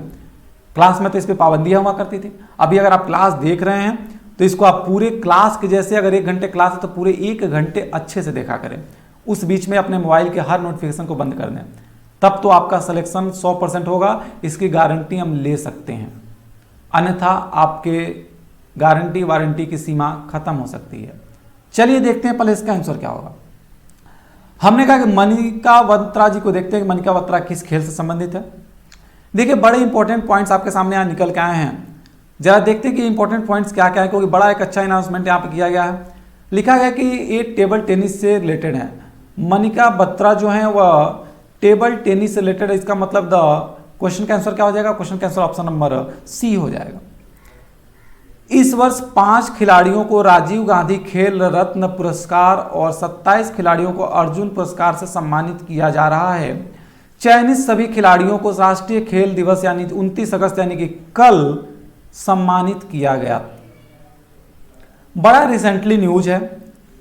तो राजीव गांधी खेल रत्न कितने लोगों को दिया गया सर? 5 लोगों को दिया गया है और 27 लोगों को अर्जुन पुरस्कार दिया गया है। अभी 5 लोग कौन है सर? तो रोहित शर्मा है जो कि क्रिकेटर हैं। कितने लोग के फेवरेट है कमेंट करें फटाफट। कितने लोग के रोहित शर्मा फेवरेट हैं कमेंट करिए, क्योंकि इन्हें राजीव गांधी खेल रत्न पुरस्कार दिया गया। कम से कम इनकी वजह से तो इस करंट न्यूज को याद रख लें। अगला है रानी रामपाल जो कि हॉकी से रिलेटेड है। तो क्वेश्चन सर 5 बन सकता है। अभी हमने केवल एक यहां से लिया था, किसको? मनिका बत्रा को, कि टेबल टेनिस से रिलेटेड है। यहां से क्वेश्चन 5 बनाया जा सकता है कि विनेश फोगाट किससे संबंधित है? कुश्ती से। अच्छा, एक और नाम है इसमें लिखा गया मरियप्पन यंगावेलु, ये किससे है? Para athlete. Rohit Sharma cricketer, Rani Rampal hockey. तो सर यहाँ 5 में से कोई भी क्वेश्चन पूछा जा सकता है, तो इसको ध्यान रखिएगा। देखिए बड़ा इंपॉर्टेंट पॉइंट कि सर हमने कहा था 29 अगस्त को आपको क्या मनाया जाता है? 29 अगस्त को क्या मनाया जाता है? राष्ट्रीय खेल दिवस मनाया जाता है। और इसी दिन राजीव गांधी खेल रत्न पुरस्कार भी दिया गया। ठीक है, 5 लोगों को, किसको किसको? Rohit Sharma cricketer, Rani Rampal hockey, para athlete Mariyappan Yangavelu को, और विनेश फोगाट कुश्ती, और मनिका बत्रा टेबल टेनिस। बात क्लियर है? चलिए अगले क्वेश्चन की तरफ चलते हैं और देखते हैं अगला क्वेश्चन क्या है। अगला क्वेश्चन है कि निम्नलिखित में से किसने एक अधिसूचना जारी की जो मेडिकल कॉलेज को इस साल से शुरू होने वाले अंडर ग्रेजुएट कोर्स यानी यूजीसी, जिसे आप ग्रेजुएशन कहते हैं, महामारी प्रबंधन को शामिल करने का संकेत देती है। महामारी प्रबंधन एक सब्जेक्ट अब शामिल किया जाएगा, तो किस में शामिल किया जाएगा? किस इंस्टीट्यूट के द्वारा ऐसा कहा गया है, इस बात को बताया गया है। फटाफट जल्दी से आप कमेंट करके हमें इसका आंसर बताएं क्या हो जाएगा। फटाफट कमेंट करिए।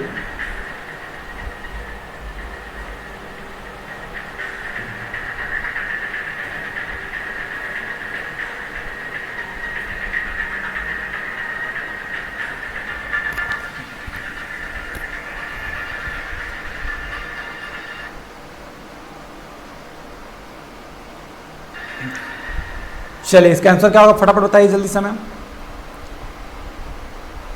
चलिए बहुत अच्छा, सभी लोग आंसर दे रहे हैं। देखिए निम्नलिखित में से किसने अधिसूचना जारी किया? सबसे पहला ऑप्शन आपके सामने है भारतीय चिकित्सा अनुसंधान परिषद। ठीक है, मेडिकल काउंसिल ऑफ इंडिया, इसे बोलते हैं MICR, ICMR, Indian council of medical research, ICMR, medical council of India, medical council of India, भारतीय अंतरिक्ष अनुसंधान संगठन ISRO, Indian space research organisation, रक्षा अनुसंधान और विकास संगठन, इसे बोलते हैं DRDO, डिफेंस डेवलपमेंट ऑर्गेनाइजेशन।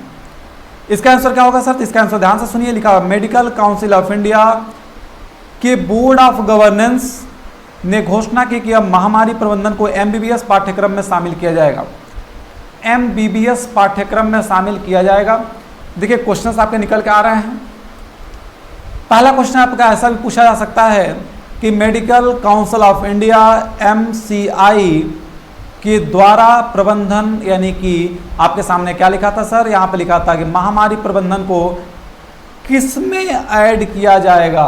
तो किस में ऐड किया जाएगा सर? MBBS के कोर्स में ऐड किया जाएगा। और इसका मतलब क्या था? इसका मतलब है कि यह मॉड्यूल फाउंडेशन कोर्स से अंतिम वर्ष के स्नातक तक होगा। मतलब आपके फर्स्ट ईयर से लेकर के आपके लास्ट ईयर तक एक पूरा का पूरा सब्जेक्ट आपके में ऐड किया। क्यों ऐसा किया जा रहा है? रीजन सुनिए। आपको पता है कि कोविड-19 में डॉक्टर्स की बहुत ज़रूरत है हमारी कंट्री को, हमारी नहीं हर कंट्री को। तो एक किसी भी पैंडेमिक में मैनेजमेंट कैसे किया जाएगा, कोई पैंडेमिक आ जाती है तो उससे कैसे निकला जाएगा, कैसे उसे मैनेज किया जाएगा, इसके लिए कोर्स बनाया गया जिसका नाम है महामारी प्रबंधन। और ये महामारी प्रबंधन जो है आपका वो अब ऐड किया जा रहा है किस कोर्स में? MBBS में। और किस काउंसिल के द्वारा? तो मेडिकल काउंसिल ऑफ इंडिया के द्वारा। क्लियर है? चलिए अगले क्वेश्चन तक चलते हैं। बताइए कि भारत का पहला अंतर्राष्ट्रीय महिला व्यापार केंद्र WCT यानी कि वुमेन ट्रेड अंतर्राष्ट्रीय, तो बताइए फटाफट कहाँ पे ये आपका किया जा रहा है? स्थापित उस शहर का नाम बताना है। टाइमर हम नहीं चला रहे हैं, लेकिन आपको पता है कि इसका आंसर आप पढ़ के दे सकते हैं। बताइए जल्दी से, बहुत आसान सा क्वेश्चन है बस, कि भारत का पहला, देखिए फिर पहला शब्द आया, पहला अंतर्राष्ट्रीय महिला व्यापार केंद्र, women trade centre, women trade centre WTC, women trade centre कहाँ पे स्थापित किया जा रहा है?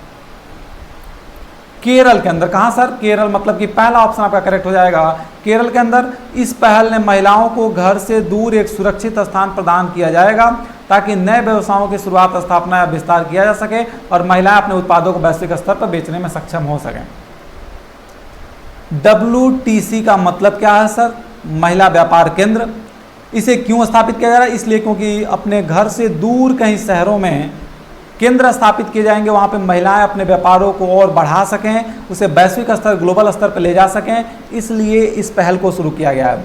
किस राज्य ने शुरू किया है पहला? भारत का कौन सा राज्य सर? तो वो है केरल। केरल में इसे पहला स्थापित किया गया है। ठीक है, अगले क्वेश्चन पर चलते हैं। अगला क्वेश्चन क्या है कि हाल ही में प्रधानमंत्री जनधन योजना के 6 साल पूरे हो चुके हैं। इस योजना की प्रारंभिक घोषणा कब की गई थी? जब से प्रधानमंत्री जनधन योजना आया है PMZY, ये तब से क्वेश्चन लगातार इस पे बनते चले जा रहे हैं। क्वेश्चन यहाँ भी पूछे जाएंगे, पूछे गए थे और पूछते जा रहे हैं, तो ध्यान से इसका आंसर आपको देना होगा। चलिए बताइए इसका आंसर क्या होगा। टाइमर नहीं चला रहे हैं, लेकिन आप इसका आंसर बताइए। चलिए कुछ लोग कमेंट करने लगे, वेरी गुड जी, बिल्कुल वेरी गुड। सेशन को लाइक कर दो यार, सभी लोग जुड़े हैं, लाइक करिए फटाफट सेशन को। चलिए आंसर देखते हैं। हमने कहा आंसर इसका हो जाएगा 28 अगस्त 2014। 28 अगस्त 2014 को इस स्कीम को लॉन्च किया गया था। क्या किया गया था सर?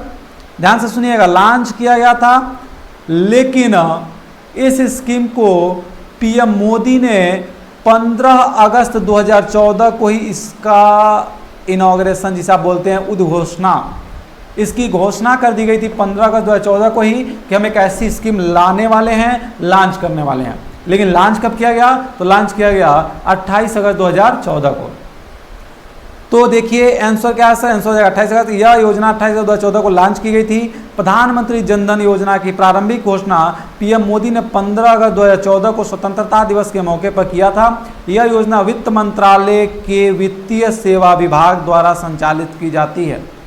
एक पॉइंट और नोट करेंगे हम लोग कि वित्त मंत्रालय के वित्तीय सेवा विभाग द्वारा कौन सी योजना संचालित की जाती है? तो वह है PMZY, मतलब प्रधानमंत्री जनधन योजना। क्लियर है? चलिए, वन अरेंज्ड मर्डर नामक पुस्तक को किसने लिखा है? बताइए जल्दी से कि इस पुस्तक के ऑथर को। देखिए आपके सामने एक किताब आ चुकी है, एक बुक आ चुका है, और बताना है कि वन अरेंज्ड मर्डर नामक पुस्तक के लेखक कौन है। फटाफट बताइए। आंसर देख लेते हैं इसका।